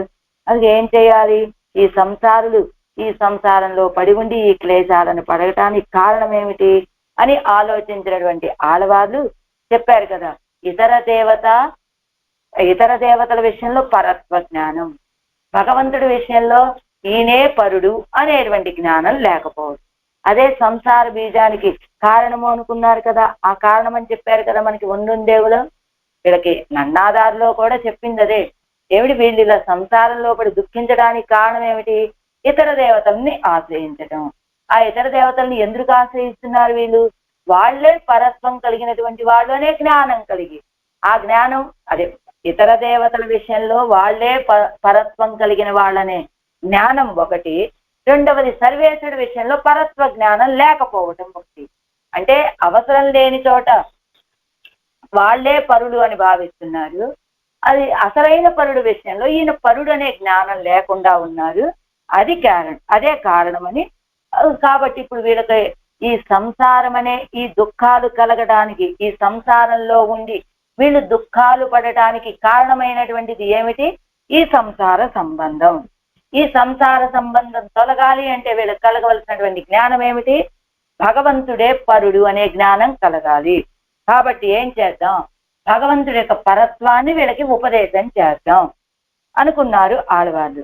అంతే 4 1 దేవులో ఏం చేశారు, భగవత్ పరత్వాన్ని ఉపదేశం చేశారు ఆడవాళ్ళు. ఉపదేశం చేయగానే వెంటనే ఏమైంది, లోకంలో ఉన్న వాళ్ళంతా కూడా దిద్దుబాటు అయిపోయారు. ఆడవాళ్ళ యొక్క ఉపదేశాలతోటి వీళ్ళందరినీ దిద్దుబాటు చేశారు ఆడవాళ్ళు. ఉపదేశిస్తారంటే తిరుందినవర్, ఉపదేశిస్తారు అంటే ఏమిటంటే తిరుత్తినారు, దిద్దుబాటు చేశారు అని అర్థం. అంటూ భగవంతుడి యొక్క పరత్వాన్ని ఉపదేశం చేశారు, లోకంలో ఉన్న వాళ్ళందరినీ దిద్దుబాటు చేశారు ఆడవాళ్ళు. అయితే ఇక్కడ కీజ్ 2 கிட்டம் தன்னிலே சேர கிடக்க அதிலே ஒன்று பொன்னா இருக்குமா போலே அவர்களிலே ஒருவரா இருக்கிறதாம் அவர்களையும் திருத்தும்படி தமக்கு பிறந்த நன்மைக்கு అడి ఎన్ను పాటు. 2 గిట్టం, 2 లోహాలు ఉన్నాయి. అది 2 గిట్టం లేదా 2 వ్యర్థ పదార్థాలు అనుకోండి, లేదా 2 లోహాలు, ఒకటి బంగారము ఒకటి కంచు అనుకుందాం. తన్నిలే సేరక్కెడక్క, 2 ఒక వ్యక్తికే చెందినటువంటివి. ఈ బంగారము ఆ వ్యక్తిదే, ఆ కంచులోహము ఆ వ్యక్తిదే. అది లేవన్ను అంటే 2 అతనికి చెందినవే అయి ఉన్నప్పుడు ఒకటేమో బంగారం లాగా అయింది, ఒకటేమో కంచు వలె అయింది. దానికి కారణం ఏమిటి అంటే అంటే లోకంలో ఉన్న వాళ్ళందరం కూడా ఇక్కడ ఎందుకు చెబుతున్నారు ఆళ్వారి విషయాన్ని, మనందరము భగవంతుడికి చెందినటువంటి వాళ్ళమే. మనతో పాటుగా ఆళ్వార్లు కూడా భగవంతుడికి చెందినటువంటి వారే. కానీ ఆళ్వార్లకి ఆ జ్ఞానం కలగటానికి కారణం ఏమిటి, మనం ఇలా ఈ సంసారం అనే ఈ సముద్రంలో పడి దుఃఖించడానికి కారణం ఏమిటి అంటే, ఒకటి బంగారము, కోరుకోదగినటువంటి బంగారం లాగా అయినటువంటి వారు నమ్మాళ్ళవారు ఇద్దరం భగవత్ సంబంధీకులమే కదా. ఆళ్వార్లు బంగారం వలె ప్రకాశించేవారు ఎలా అయ్యారు, మనం ఏదో కంతో ఇత్తడో అన్నట్టుగా, ఏ తగరమో అన్నట్టుగా పనికిరాని వ్యర్థ పదార్థంగా మనం ఉండటానికి కారణం ఏమిటి అని. అదిగో ఈ 2 కిట్టం తన్నిలే చేరక్కిరక్క, ఈ 2 పదార్థాలు కూడా తనలోనే చేరి ఉండగా, అది లేవొండు పొన్నా ఇరుక్కుమా పోలే, అందులో ఒకటి బంగారంగా ఉన్నట్లుగాను, అవరగడిలే ఒరుగురా ఇరుక్కిరతాం, ఇలా ఈ సంసారులలో ఒకరనే కదా నేను కూడా, వాళ్ళలో ఒకరినైనటువంటి నేను అవరగడయ్యం తిరుస్తుంబడి తమకు పిరంద నన్మైకు, ఇది ఈ సంసారులలోనే ఒకడిని నేను. ఆయనకి ఈ సంసారులు ఆయనకి చెందినటువంటి వాళ్ళే, నేను ఆయనకి చెందినటువంటి వాడిని. మరి ఇద్దరము ఆయనకు చెందినటువంటి వాళ్ళమే, ఇద్దరము సంసారంలో ఉన్నటువంటి వాళ్ళమే. కానీ నేను ఈ రీతిగా ఉండటానికి, ఆయన యొక్క పరత్వాన్ని సర్వేశ్వరత్వాన్ని తెలుసుకొని ఆయన్ని ఆశ్రయించడానికి, ఈ లోకులకి ఆయన సర్వేశ్వరుడు, పరత్వం కలిగిన వాడు, కారణతత్వం ఆయనే, ధ్యేయ వస్తువు ఆయనే అనే జ్ఞానం లేకుండా ఉండటానికి కారణమేమిటి. ఇలా అవరగళయ్యం తిరుస్తుంబడి, అంతేకాదు అవరగళయ్యం జ్ఞానం కలిగి ఉండటం ఒకటే కాదు, అవరగళయ్యం ఆ సంసారంలో ఉండి దుఃఖించేటువంటి వాళ్ళని కూడా సిద్ధుబాటు చేయగలిగేటువంటి రీతిగా నాకు కలిగినటువంటి ఈ నన్మైకు, ఈ విలక్షణతకి అడి ఎన్ను పార్సు కారణం ఏమిటి అని చూశారట ఆళ్వారు. అంటే ఇద్దరం ఆయనకి చెందిన వాళ్ళమే, కానీ వాళ్ళు అలా ఉన్నారు, నేను ఇలా ఉన్నారు, కారణం ఏమిటి అని చూసి ఏమిటి ఆలోచన కలిగి, తన్నుడయా నిరిహేతుక కృపయ్యాలే చేయదాన్ అత్తనయ్యంగిరార్. దీనికి కారణం ఏమిటో తెలుసా, ఆయనకు నిరిహేతుక కృప, కాబట్టి కృపతోటి చేయదాన్ అత్తనే చేశాడు అంతే అని సమాధానం చెప్పుకున్నారు ఆళ్వార్లు. వెంటనే ఇక్కడ ఆయనకు నిర్హేతుక కృపతోటి ఆళ్వార్లకి ఆళ్వార్లు అలా జ్ఞానం కలిగిన వారయ్యారు. మనం ఇలా అజ్ఞానంలోనే ఉండి ఈ సంసారంలో ఉన్నాము అన్నారనుకోండి, అదేమిటండి, ఇద్దరికీ సంబంధం సమానము. లేదా ఆళ్వార్లకి ఆ జ్ఞానం కలగటానికి ఆళ్వార్లు చేసినటువంటి కృషి సాధనలు ఏదైనా ఉంటే ఆ సాధనలు చేశారు కనుక ఆళ్వార్ల విషయంలో అలాంటి కృపని చూపించాడండి సర్వేశ్వరుడు. మనం అలాంటి సాధనలు ఏమి చెయ్యలేదు కాబట్టి మన విషయంలో అలాంటి అనుగ్రహాన్ని చూపలేదు. కాబట్టి మనం ఇప్పుడు ప్రశ్నించడానికి ఏమీ అవకాశం లేదు. ఎందుకని, చేయవలసినటువంటి కృషిని ఆళ్వారు చేశారు ఆ ఫలాన్ని పొందటానికి. కానీ మనం అలాంటి కృషి ఏమీ చెయ్యలేదు కాబట్టి మనం ఇలానే ఉన్నాం ఈ సంసారం అనే దుఃఖంలో పడి అని అనుకోవచ్చు. కానీ ఆడవాళ్ళకి అది కలగటానికి కారణం ఆ జ్ఞానం కలగటానికి, ఇంకొకళ్ళకి ఉపదేశం చేసేటువంటి స్థితి కలగటానికి కారణం ఆయనకు నిర్హేతుక కృప అన్నారు. నిర్హేతుకం, ఏ కారణము లేదు. అంటే ఆడవాళ్ళు చేసినటువంటి సాధనలు ఏమీ లేవు. అదిగో ఆయన్ని పొందడానికి ఏ కర్మయోగమో, జ్ఞానయోగమో, భక్తి యోగమో, ప్రపత్తు, ఆచార్య అనుగ్రహం ఇలాంటివి ఏమీ లేవు ఆడవాళ్ళకు కూడా. అవి మనకీ లేవు, ఆడవాళ్ళకి లేవు, ఇద్దరం సమానమే కదా. మరి అలాంటప్పుడు ఆడవాళ్ళకి కలిగినటువంటి స్థితి మనకు కూడా కలగజేయాలి కదా. అదిగో కింద ఇస్తున్నారు, నిర్హేతుకం అనగానే సర్వముక్తి ప్రసంగం వారారు. అందరికీ ముక్తిని ఇచ్చేయాలి కదా పెరుమాళ్ళు. ఆడవాళ్ళకు ఒక్కరికే ఇస్తానంటే ఎలాగా? ఆయన స్వతంత్రుడైతే మాత్రం ఆయన నిరంకుశ స్వతంత్రుడు. ఆయన స్వతంత్రంతో స్వతంత్రుడు అయి ఉండొచ్చు, కానీ ఇలా చేస్తే ఎలాగా? అందరికీ ఆయనతో సంబంధం సమానం, అందరి విషయంలో ఒకే రీతిగా ఉండవలసినటువంటి వాడు. అలాంటప్పుడు ఆడవాళ్ళకి ఎలా ముక్తినిచ్చాడో మనకు కూడా అలా ముక్తే కలగాలి కదా అనేటువంటి ఒక ఆక్షేపణ చేసుకొని ఏం చెప్తారు? అనాది కాలం సంసరిస్తూ బుద్ధిపూర్వం విరుంబువదు శబ్దాది విషయంగళే అయ్యాల్ తన్ పక్కల్ ఎనక్కు ఉళ్ళదు అహృదయమాన ముక్తి మాత్రమే ఆ ఇరుక్క.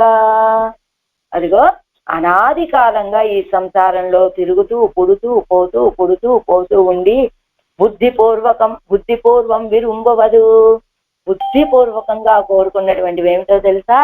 శబ్దాది విషయంగళేయాయ్. శబ్దాది విషయాలనే బుద్ధిపూర్వకంగా కోరుకున్నాం. ఏం చెప్తారు ఇక్కడ? తన్ పక్కల్ ఎనక్కు ఉళ్ళదు అహృదయమాన ముక్తి మాత్రమే ఆ ఇరుక్క. మనకి సంసార విషయంలో ఎంత ప్రీతి, ఇతర విషయాల్లో మాత్రం, అదే సర్వేశ్వరుడి విషయంలో మాత్రం ఏదైనా చెప్పాము అంటే అది హృదయపూర్వకంగా చెప్పినటువంటి శ్రీ సూక్తి అయి ఉండదు, ఏదో ఉక్తి మాత్రమేవా అన్నట్లుగా చెప్తామట మనం. ఎలా? సంసార విషయంలో ఎంత ప్రీతి అంటే, ఒకరోజు కాలక్షేపం లేదు అనుకున్నాం అనుకోండి, వెంటనే మన మనసు ఈవేళ మనకి కాలక్షేపం లేదు కదా, ఆ పని చేసుకుందామా, ఈ పని చేసుకుందామా, ఇంకా అక్కడికి వెళ్దామా, ఇక్కడికి వెళ్దామా అని ఇలా ఆలోచిస్తుందట. కానీ అదిగో ఈవేళ మనకు కాలక్షేపం లేదు కదా, ఏదో మనందరం రోజు కాలక్షేపానికి వస్తున్నాం, 11:30కి క్లాసులోకి వస్తున్నాం, వింటూ ఉన్నాం, ఇందులో ప్రీతి లేదా అంటే ప్రీతి ఉన్నదో లేదో ముందుకు వచ్చేస్తూ ఉన్నాం, అది ఒక విషయం. ఆ తర్వాత ఈవేళ కాలక్షేపానికి మనం అనధ్యయనం కాబట్టి కాలక్షేపం లేదు. కాలక్షేపం లేనప్పుడు ఏం చేయాలి? ఈవేళ పెరుమాళకి ఏదైనా పొరపాటు జరుగుతోందా, పెరుమాళ కోవెల్లో ఏదైనా ఉత్సవాలు ఉన్నాయా, ఆయనకి చేయదగినటువంటి కైంకర్యం ఏదైనా ఉన్నదా అని ఆలోచిస్తామా? ఆ ఆలోచనే రావటం అనేటువంటిది చాలా తక్కువగా ఉంటుందట నాలాంటి వాళ్ళకి. అంటే కాలక్షేపం లేదనగానే ఇవాళ మనకి రిలాక్స్డ్ డే అనుకుంటాం తప్ప, ఇదిగో కాలక్షేపం లేకపోతే నిజమైనటువంటి ప్రీతి మనకు ఉంటే కనుక ఏం చెయ్యాలి? ఈ విషయంలో అవకాశం లేదా, ఆయన గుణానుభవం చేయడానికి అవకాశం లేదా, ఇంకొక విషయంలోకి వెళ్దాం, ఆయనకి ఇంకొక రీతిగా కైంకర్యం చేద్దాం, ఇలా కదా ఆలోచన చెయ్యాలి. వెంటనే మనకి ఎన్నెన్నో ఆలోచనలు వస్తాయి, ఇక్కడికి వెళ్దామా, అక్కడికి వెళ్దామా, ఏదో చేద్దామా అని అనుకుంటామట. కానీ కాలక్షేపం లేదు కదా, కోవెలకు వెళ్దాం, పెరుమాళకు కైంకర్యం చేద్దామనే భావనే కలుగదు. కానీ మనం కాలక్షేపానికి వస్తున్నామండి, కానీ మనకి బుద్ధిపూర్వకమైన ఆలోచన మాత్రం శబ్దాది విషయాల మీద మాత్రమే. అంటూ ఇప్పుడు ఎలా వెళ్ళాలంటే, మనం యాత్రకి వెళ్తూ ఉన్నామనుకోండి, యాత్రకు వెళ్ళేటప్పుడు ఎలా వెళ్ళాలట? ఓన్లీ మనంతట మనం ఒంటరిగా వెళ్ళటమా, లేదా గోష్ఠితోటి వెళ్ళటమా? అంటే ఏది శ్రేష్టము రెండిట్లో? మనంతట మనం మన ఫ్యామిలీ తోటి వెళ్ళామనుకోండి, వెళ్తే ఎలా ఉంటుందట? హాయిగా మనం యాత్రాస్థలం చేరే వరకు కారులో ఉన్నా, ట్రైన్లో ఉన్నా, ఫ్లైట్లో ఉన్నా, ఎక్కడున్నా ఏ విషయాలను మాట్లాడుకుంటాం? మనం మన సంసార విషయాలనే మాట్లాడుకుంటూ ఉంటామట. అందులో మాత్రం సందేహం ఏం లేదండి, యాత్రాస్థలం చేరే వరకు సంసార విషయాలే మాట్లాడుకుంటాం. కానీ ఆ తర్వాత దిగాం, ఇప్పుడు ఇంకెవరున్నారు? మనము మన కుటుంబమే కదా. ఎంతవరకు సేవించగలిగితే ఈ వేటికి ఇది చాలండి, ఇది విదేశంలో మనం సేవించిన వరకు ఈ అనుభవం చాలు, కాస్త విశ్రాంతి తీసుకుందాం అనుకుంటామట. ఆ విశ్రాంతి తీసుకున్న తర్వాత మళ్ళా ఏదో కాస్త సాపాడు చేయడం, కాస్త బయలుదేరడం, ప్రయాణం చేయడం, ఇలా మన ఇష్టం, మన ఇచ్చకి తగినట్టుగా ఆ యాత్రని సాగించుకుంటాం. కానీ భాగవతులతో కూడి యాత్ర చేసినప్పుడు ఇలా ఉండదట. అక్కడ సంసార విషయాలు వచ్చే అవకాశం తక్కువ. ఎందుకని, ఒకవేళ మనం కాసేపు కూర్చుందామంటే మిగతా వాళ్ళు ఏమంటారు, మనం ఇక్కడ కూర్చోడానికి వచ్చామా యాత్రకి, ఆ ఉత్సవం సేవించాలి, ఈ ఉత్సవం సేవించాలి, ఆ కోవెలకు వెళ్ళాలి, ఆ ఉపన్యాసం వినాలి, ఇలాంటి మాటలు కదా వస్తాయి. అలా 10 మంది కూడగానే భగవద్గుణానుభవమే కలుగుతుందట. భగవంతుడి విషయాలనే ఆలోచిస్తామట. భగవంతుడి సన్నిధులనే అన్ని సేవిస్తామట పగలల్లా. రాత్రి అయ్యేసరికి వీటిని ఆలోచించేసరికి నిద్ర పట్టేస్తుంది. కాబట్టి అలా భగవద్గుణానుభవం చెయ్యాలి అంటే, భగవంతుడికి సంబంధించినటువంటి తీర్థయాత్రలు వెళ్ళాలన్నా 10 మందితోటి కూడి వెళ్ళినప్పుడే మన శ్రద్ధ దాని మీద ఉంటుందండి అంటూ, మనం రోజు కాలక్షేపానికి వస్తున్నా కాసేపు అవకాశం వస్తే ఇది కూడా ఒక కాలక్షేపమే అనుకుంటూ వస్తున్నాను తప్ప, దీని మీద మనసా వాచా కర్మణ, దీన్ని ఇవాళ లేకపోతే నేను జీవించలేను అనే స్థితి లేదు కదా. చెప్పే నాకే లేదు, ఇంకా ఎవరినో అంటాం ఎందుకు. అలా బుద్ధిపూర్వం విరుంబువదు. అనాది కాలంగా మనం ఈ సంసారంలో తిరుగుతూ బుద్ధిపూర్వకంగా మనం కోరుకునేది ఏమిటయ్యా అంటే, శబ్దాది విషయంగళేయా, ఈ శబ్దాది విషయాలనే మనం కోరుకుంటున్నాం. అయితే తన్ పక్కల జనక్కు ఉళ్ళదు, ఆయన విషయంలో మనకు ఉన్నటువంటి మాట అహృదయమాన ముక్తి మాత్రమే ఆయిరుక్క. అహృదయం, హృదయం లేదు, కేవలం ముక్తి మాత్రమే. మేము ఈ కైంకర్యం చేయకుండా ఉండలేకపోతున్నామండి, కోవెలకి వెళ్లకుండా ఉండలేకపోతున్నామండి అని ఊరికే అంటాను తప్ప, అది మనస్సులోంచి పరిపూర్ణంగా వచ్చినటువంటి మాట అయి ఉండదట. నిజంగా మనసులోంచి వచ్చినటువంటి మాట అయితే కనుక ఒక్కరోజు ఆ కైంకర్యం లేకపోతే కూడా నువ్వు జీవించలేని స్థితి కలగాలి. కానీ ఒకరోజు ఎప్పుడైనా మనం ఆ కైంకర్యం చేయలేకపోతే హాయిగా ఆనందంగా తింటూ తిరుగుతూ ఉన్నాము అంటే, ఆ కైంకర్యం విషయంలో ఇదిగో ఎవరైనా పెద్దలు కనపడ్డారనుకోండి, స్వామి వారు ఏదైనా చెబితే మీ అనుగ్రహం వల్ల మేము ఈవేళ వినగలిగాము స్వామి, లేదా మీ అనుగ్రహం వల్ల మేము ఇది పొందగలిగాము స్వామి, ఏదైనా కైంకర్యం చెప్పారనుకోండి, మీ అనుగ్రహం వల్ల మేము ఈ కైంకర్యాన్ని చేయగలిగాము స్వామి అని అంటాం తప్ప, అది ముక్తి మాత్రమేవా అంటున్నారు. అంటే అది ఊరికే మాట వరుసకు అంటాము. నిజమైనటువంటి కైంకర్యంలో ప్రీతి ఉన్నటువంటి వాళ్ళైతే ఈ శబ్దాది విషయాల మీద ఆసక్తి ఉండదు. ఈ కైంకర్యం లభించకపోతే జీవించి ఉండేటువంటి స్థితి ఉండదు, ధరించి ఉండేటువంటి స్థితి అని ఆ హృదయం తన పక్కల వెనక్కు ఉళ్ళదు ఆళ్వారు చెప్తున్నారు. పెరుమాళ్ళ విషయంలో అనాది కాలంగా నేను ఈ సంసారంలో తిరుగుతూ పుడుతూ పోతూ బుద్ధిపూర్వకంగా కోరుకున్నది శబ్దాది విషయాలనే. ఆయన విషయంలో నాకున్నటువంటిది అహృదయమైనటువంటి ముక్తి మాత్రమే. అయితే అలా ఉండగా నాన్ బుద్ధిపూర్వం పణ్ణి పొంద ప్రాతికూల్యంగళై విస్మరిస్తూ జ్ఞానం పిరంద పిన్బు ప్రామాధికమాగ వందవత్తిల్ అజ్ఞనాయ్. నేనైతే అలానే ఉన్నా, నేను నీ వాడనయ్యా అన్నానంటే అది కూడా ముక్తి మాత్రమేవా. సంసారంలో విషయాల మీద మమకారము పోలేదు, ఎప్పుడూ ఆలోచించేది ఈ మనసుతోటి శబ్దాది విషయాలను మాత్రమే. నేను ఇలానే ఉన్నప్పటికీ కూడా ఆ సర్వేశ్వరుడు నా విషయంలో ఎలా ప్రవర్తించాడు, నా బుద్ధిపూర్వకం పణ్ణింపొంద ప్రాతికూల్యంగళై విస్మరిస్తూ. అదిగో ఆయనని ఆశ్రయించక పూర్వం నేను బుద్ధిపూర్వకంగా చేసినటువంటి ఆయనకి వ్యతిరేకమైనటువంటి కార్యాలు, శాస్త్ర విరుద్ధమైనటువంటి కార్యాలు ఎన్నెన్నో ఉన్నాయి కదా, వాటన్నింటినీ విస్మరిస్తూ ఆయన మర్చిపోతాడట. ఏమిటి, మనం ఆయనని ఆశ్రయించక పూర్వం మనం బుద్ధిపూర్వకంగా చేసినటువంటి విషయాలన్నిటినీ ఆయన మర్చిపోతాడట. మర్చిపోయి జ్ఞానం పిరంద పిన్బు ప్రామాధికమాన ముక్తి మాత్రమే ఆయిరుక్క. ముక్తిమా కాదు, పిరంద పిన్బు ప్రామాధికమాగ వందవత్తిల్ అజ్ఞనాయ్. జ్ఞానం కలిగింది, ఆయన్ని ఆశ్రయించాలనే తెలివి కలిగింది. ఆ తర్వాత మనం చేసేటువంటి అపచారాలు ప్రామాధికమాగ వందవత్తిల్. ప్రామాధికంగా ఇక్కడ గుర్తుపెట్టుకోవాల్సిందేమిటి, బుద్ధిపూర్వకంగా ఆ సర్వేశ్వరుడికి విశ్వాసం ఏమిటి, వీడు పూర్వం నన్ను ఆశ్రయించలేదు కాబట్టి అలాంటి ఏదో కార్యాలు చేశాడు, కానీ ఇప్పుడు నన్ను ఆశ్రయించాడు, వీడికి ఇలాంటి కార్యాలు చేసే అలాంటి మనసే లేదండి అని అడిగారు, అది చెయ్యారంటూ ఉంటాడు కదా ఆయన. కాబట్టి ఆయనని ఆశ్రయించక పూర్వం చేసినటువంటి వాటన్నిటిని మర్చిపోతాడు. ఆశ్రయించిన తర్వాత ప్రామాదికంగా చేసినటువంటి వాటిని అసలు తన దృష్టిలోకే తెచ్చుకోకుండా అజ్ఞన ఏం చేశాడని వాడేం చేయలేదు అని వాటి విషయంలో తన దృష్టినే పెట్టడు, తెలుసుకోడు. ఎన్నై ఇవ్వడి బాగా విషయీకరిస్తాను. ఇది నా విషయంలో ఆయన అనుగ్రహించడానికి కారణం. ఆయన్ని ఆశ్రయించక పూర్వం చేసినటువంటి వాటినేమో మర్చిపోయాడు ఆయన. ఆశ్రయించిన తర్వాత ప్రామాదికంగా చేసినటువంటి అపరాధాలన్నిటినీ కంటితో చూడకుండా విడిచిపెట్టేశాడు. ఎన్నై ఇవ్వడ బాగా విషయీకరిస్తాను. నన్ను ఈ రీతిగా ఇతరులకి ఏది సర్వ నిత్య సంసారిగా ఉన్నటువంటి నాకు మయర్వర మదినలం అరుడినన్ అన్నట్టుగా జ్ఞానాన్ని అనుగ్రహించడం మాత్రమే కాదు, ఇదిగో పరోపదేశాలు చేసేటువంటి రీతిగా నన్ను అనుగ్రహించాడు ఆయన. పిరరయ్యం నాన్ తిరుత్తి వల్లే నాంబడి పండినాన్ ఎన్ను తాం పెద్ద పేర్తిన్ ఘనత్తై చొల్లి ఈడుపట్టు అనుభవిక్కిరారు. అదిగో విషయకృత ఎంతవరకు నన్ను అనుగ్రహించాడంటే ఇతరులను కూడా నేను దిద్దుబాటు చేయగలిగేటువంటి స్థితి నాకు కలగజేశాడు అని ఆడవారు తాం పెద్ద పేర్తిన్ ఘనత్తై చొల్లి తాము పొందినటువంటి ఫలము యొక్క గొప్పతనాన్ని చెప్పి ఈడుపట్టు అనుభవిక్కిరారు. ఇదిగో ఇందులో ఈ తిరువాయుమొదలో ఈడుపడి అనుభవిస్తున్నారు. ఏమిటి? తాము పొందినటువంటి ఫలం. ఆ ఫలానికి కారణం ఏమిటి?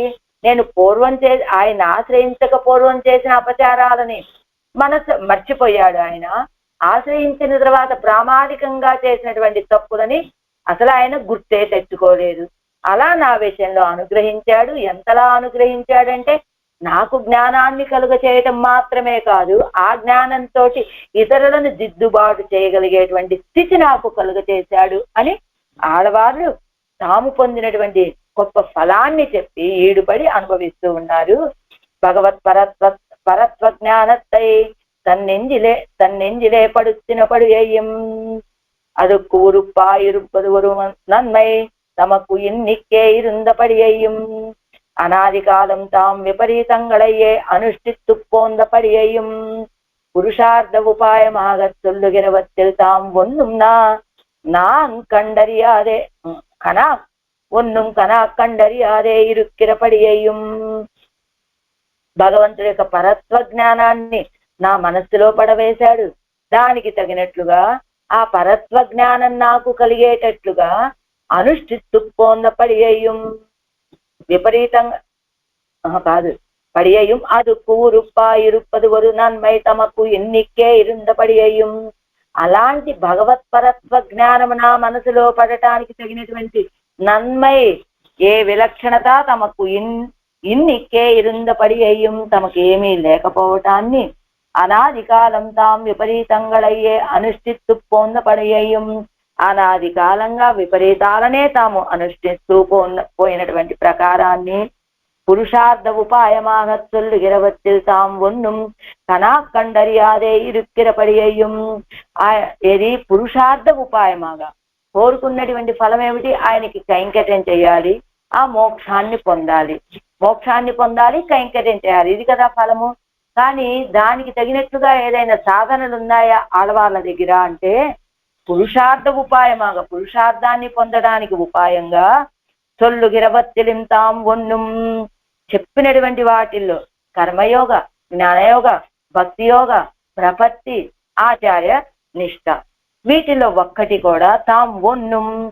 కూడా కనా కండరియాద ఇరుక్కిరపడే కళలో కూడా వాటిని చూసెరగరట. ఓని బాహ్యంలో కాదు, ఎప్పుడైనా ఏదైనా కళలో ఏదైనా కైంకర్యం చేసినట్లు, ఏ కర్మయోగాన్ని ఆచరించినట్లు అప్పుడైనా తెలిసిందా అంటే కళలో కూడా నేను అలాంటి కార్యాలు చేయనే లేదు అంటూ ఇజందు నోవు పడా నిర్కచ్చేదే ఇదిగో పోగొట్టుకున్నానని బాధపడుతూ ఉంటూనే పురుషార్థం వేణుం ఎన్నుం ప్రతిపత్తిயும் ఎన్నికే ఇరుందపడియయం పురుషార్థం వేణుం ఎన్ను వీటన్నిటినీ ఇజందు పోగొట్టుకొని నోవు పడా నిర్కచ్చేదే బాధపడుతూ ఉంటూనే పురుషార్థం వేణుం ఎన్నుం పురుషార్థం కావాలి అని ప్రతిపత్తిயும் ఎన్నికే ఇరుందపడియయం. ఇదిగో పురుషార్థం కావాలి, ఆ కావలసినటువంటి పురుషార్థాన్ని కోల్పోతున్నామనే జ్ఞానం కూడా లేదు. ఎలా సంసారిగల్ తంగళయ్యం మరందు ஈஸ்வரனையும் மறந்து ఈశ్వరనై ఇజందోం ఎన్నిరే ఇజవం ఎన్నికే ఇజవం ఎన్నికే అన్నట్టుగా ఇది ఇజందునోపడా నిక్కచ్చేది. వీటన్నింటి ఆ పురుషార్థాన్ని పోగొట్టుకుంటున్నాం. అయినప్పటికీ కూడా పురుషార్థం వేణుం ఎన్ను, నాకు ఆ పురుషార్థం కావాలి. ఏమిటా పురుషార్థం? మోక్ష పురుషార్థం, కైంకర్య పురుషార్థం నాకు కావాలి అనేటువంటి ప్రతిపత్తియం ఎన్నికే, ఆ జ్ఞానం కూడా లేకుండా ఇరుందపడి అయ్యం పడి ఉన్నటువంటి ప్రకారం. అంటే వాస్తవానికి అదిగో భగవంతుడు పరుడు అనేటువంటి జ్ఞానాన్ని నా మనసులో పడేశాడు ఆయన. కానీ దానికి తగినట్లుగా నేను ఏ సాధనలను అనుష్ఠించలేదు. అంతేకాదు దానికి తగినటువంటి ఆ అర్హత నా దగ్గర లేదు. అనాది కాలంగా నేను విపరీతాలనే చేస్తూ ఉన్నాను. పోనీ పురుషార్థాన్ని పొందడానికి ఏదైనా ఉపాయాన్ని అనుష్ఠించానంటే అది కలలో కూడా నేను అలాంటి కార్యాలే చేయలేదు. నాకు తెలుస్తూనే ఉంది నేను పోగొట్టుకుంటున్నాను అని. ఆ దుఃఖంలో ఉన్నప్పటికీ కూడా, పోగొట్టుకుంటున్నానని తెలిసినప్పటికీ కూడా పొందటం కోసమని నేను ఆ పొందాలనే భావన కూడా లేకుండా నేను ఉన్నటువంటి ప్రకారాన్ని పడియయం సంసారத்திலே தரை காண வண்ணாத పడి ఆజందు నోపడా నిక్కచ్చేదే. ఈ సంసారத்திலே తరై కాణవన్నాద పడి, ఒడ్డు అనేటువంటిది సంసారం అనే సముద్రంలో ఒడ్డు అనేటువంటిది తెలియనట్టుగా ఆజందు మునిగిపోయి నోపడా నిక్కచ్చేదే బాధపడుతూ ఉన్నప్పటికీ కూడా నోపడా నిన్నోం ఎన్ను అరివిక్కవం మాట్లాదే, మనం బాధపడుతున్నాము అనేటువంటి తెలివి కూడా లేకుండా ఉణర్తి అతిరుక్కిరపడి అయ్యం, మనం ఈ సంసారంలో పడున్నాం. ఇవన్నీ మనకి బాధలనే కలిగిస్తున్నాయి. ఈ బాధలన్నిటికీ కారణం ఈ సంసారమే అనే జ్ఞానం కూడా లేదు. ఈ సంసారాన్ని అన్ని బాధలు పడుతూ ఉన్నప్పటికీ ఆ సంసారం విషయంలోనే మనకి మమకారం. మా పిల్లలు ఎలా ఉన్నారు, నేనెలా ఉన్నాను, అదెలా ఉంది, ఇదెలా ఉంది, నన్ను నేను రక్షించుకోవాలి, ఇదిగో ఈ పిల్లల పరిస్థితి ఏంటో చూడాలి, ఆ ధనం పరిస్థితి ఏంటో చూడాలి, ఆ వ్యవహారం ఏమిటి, ఈ వ్యవహారం ఏమిటి అన్నట్టుగానే నడుచుకుంటూ ఉంటాం కదా. కానీ మనం ఈ సంసారంలో ఉన్నాం. వీటన్నిటికీ, ఈ దుఃఖాలన్నిటికీ కారణమైనటువంటిది ఈ సంసారం. ఈ సంసారం నుండి మనం బయటపడేటువంటి మార్గం ఏమిటి అని ఈ సంసారంలో ఉండి బాధపడుతూ కూడా మనం ఆలోచించకుండా ఉన్నటువంటి స్థితిని అమృతం ఇరుక్క విషత్తై విరుంబువారైపోలే, ఎదురుగా అమృతం ఉన్నది కానీ అమృతాన్ని విడిచిపెట్టి విషాన్ని కోరుకునే వాళ్ళ వలె ఆరా అముదైవిట్టు ఇన్ను అముదు ఎన தோன்றின శబ్దాది విషయంగళై విరుంబిప్పొందపడియయ్యం. ఆరా అముదయ్యిట్టు, అతృప్తామృతమైనటువంటి సర్వేశ్వరుడిని విడిచిపెట్టి ఇన్నముదు ఎన తోండిన, ఇది చాలా భోగ్యమైనటువంటి అమృతమని ఇది కనపడేటట్లుగా ఉన్నటువంటి తోండిన కనపడినటువంటి శబ్దాది విషయంగళే విరుంబిప్పొందపడియయ్యం, శబ్దాది విషయాలనే కోరుకుంటూ ఉన్న ప్రకారాన్ని அதுக்கு மேலே அவன் பக்கல் இச்சை இன்னிக்கே இருக்க அவனை உகந்தார் சொல்லும் వార్తైகளை சொல்லி పోంద పడిగளையும் అనుసంధిస్తూ, ఆయన విషయంలో ఇచ్చ అనేది లేదు. అయినప్పటికీ చెప్పేటువంటి మాటలు, నేను ఆ భగవత్ కైంకర్యం లేదే ఉండలేనండి, నేను ఆయనకి ఇంత పుష్పాలు సమర్పించందే ఉండలేనండి, ఈ నైవేద్యాలు పెట్టందే ఉండలేనండి, ఆయనకి తిరుమంజనం సమర్పించందే ఉండలేనండి అని ఎలాంటి వాడు చెప్పేటువంటి మాటలు చెప్తామట మనం. అవనై ఉగందారు సొల్లుం వార్తైகளை சொல்லி, ఆయన విషయంలో సంతోషపడేటువంటి వాళ్ళు.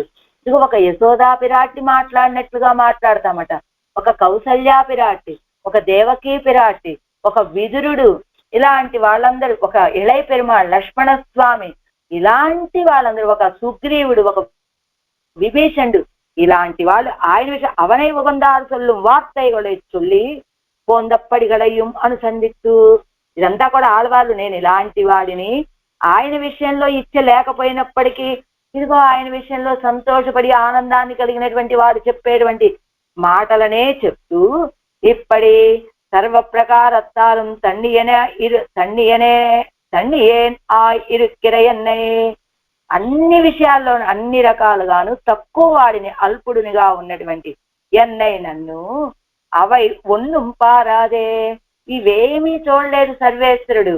నా విషయంలో చూడకుండా తాను సర్వశేషి ఎన్నుమిడత్తయ్యం, తానే సర్వశేషి అనేటువంటి విషయాన్ని తన తిరువడిగళిల్ కైంకర్యమే పురుషార్థం ఎన్నుమెడత్తయ్యం. ఆయన యొక్క తిరువడిగళ్లలో కైంకర్యం చేయడమే మనకి పురుషార్థము అనేటువంటి విషయాన్ని ఎన్నెంజిలే పడుத்தி నా మనస్సులో పడేసి ఎన్ పక్కలిదే వ్యాముగ్ధనాయ్, నా విషయంలో వ్యామోహం కలిగినటువంటి వాడై ఎన్నోడే ముందు కలందాన్ ఎన్నో, నాతోటి వచ్చి కలశాడు అని తాం పెద్ద పేత్తై తొల్లి హృష్టరాగిరాల్, తాము పొందినటువంటి ఫలాన్ని చెప్పి ఆనందపడుతూ ఉన్నారట ఆడవాళ్ళు ఈ తిరువాయుమొழிలో. ఏమండి, ఇప్పుడు ఆడవాళ్ళకి కలిగినటువంటి ఈ ఫలము, ఈ కృప అనేటువంటిది ఆడవాళ్ళ యొక్క ప్రయత్నంతో లభించిందా, అంటే స్వప్రయత్నంతో పొందారు అన్నారనుకోండి, నా యొక్క ప్రయత్నంతో పొందాను అని ఆడవారు చెప్పారనుకోండి, అది స్వప్రయత్న లబ్ధం అయిపోతుంది.